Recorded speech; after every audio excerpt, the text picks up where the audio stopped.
Do you use an iPhone? If you do, you know about the Apple ecosystem. It traps you. You buy one Apple product and you have to keep buying Apple.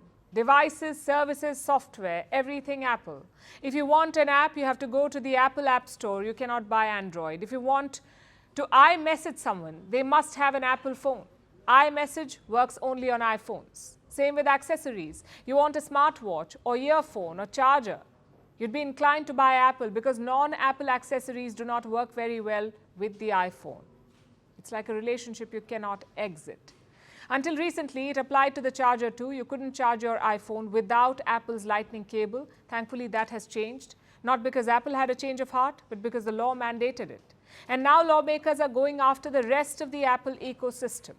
Leading the way is the US government. It has sued Apple.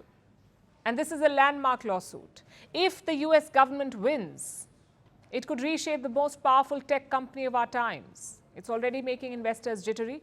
Soon after the case was filed, Apple's stock took a nosedive. It fell by almost 4%, which is a loss of over $100 billion. Apple lost $100 billion in value. It's not really a big deal for them. This company is worth more than $2 trillion, so they can take a $100 billion drop. But the lawsuit poses a larger problem. It puts a spotlight on the company's core business model, the whole philosophy of the Apple ecosystem. It's now under the scanner. The list of issues that I just shared with you, they form the basis for this lawsuit. The US government feels that Apple wants to keep its customers locked in and its rivals locked out. And the language of the lawsuit is damaging. It argues that the Apple model leaves customers with fewer choices, it imposes high fees and prices on them, and it limits competition and innovation. Listen to the US Attorney General. He announced the lawsuit yesterday. Apple charges as much as nearly $1,600 for an iPhone.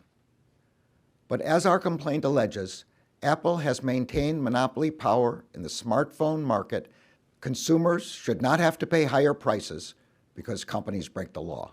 Apple has consolidated its monopoly power not by making its own products better, but by making other products worse. You heard him. Apple became a monopoly by making products from others worse. It's a big charge, and it doesn't end there. This lawsuit goes beyond the consumers. It also talks about the woes of the developers.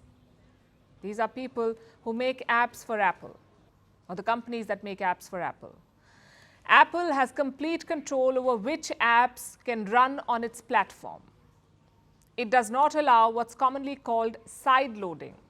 That's the practice of using apps from third-party sources by circumventing the official App Store. Apple does not allow it. And this power allows Apple to dictate which apps end up on your phones and tablets. So Apple has a lot of leverage here. According to the lawsuit, when a user buys something from the App Store, when you buy something from the App Store, Apple can take away as much as 30% of the revenue. Say you pay $10, Apple can take as much as $3 from that. This is what it takes from the developers. And the developers are powerless because Apple controls the App Store. So the developers will have to pay whatever fee Apple demands. The US government wants to dismantle this monopoly. And what is Apple's response? The company plans to fight back. Apple says it will, quote unquote, vigorously fight this lawsuit. So expect a showdown in courts. Apple is among the world's most valuable companies. Of course, it has the capacity and the means to fight back. It can mount a legal challenge. It can put up a strong defense. But look at who they're up against. It's not just the US government. Around the world, Apple's business model and practices are being scrutinized. The European Union is also breathing down their neck. Last year, the EU forced Apple to dump the Lightning cable and switch to a more common platform for its phone, the USB Type-C. Recently, the EU struck Apple again. It passed a Digital Markets Act. It has forced companies like Apple to allow side loading of apps on iPhones.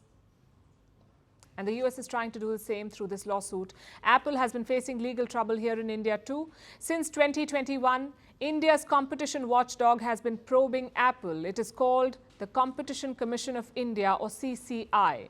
Some Indian startups had complained against Apple on the same charges. Apple abuses its market dominance, the commission rates are high, and third-party distribution is restricted.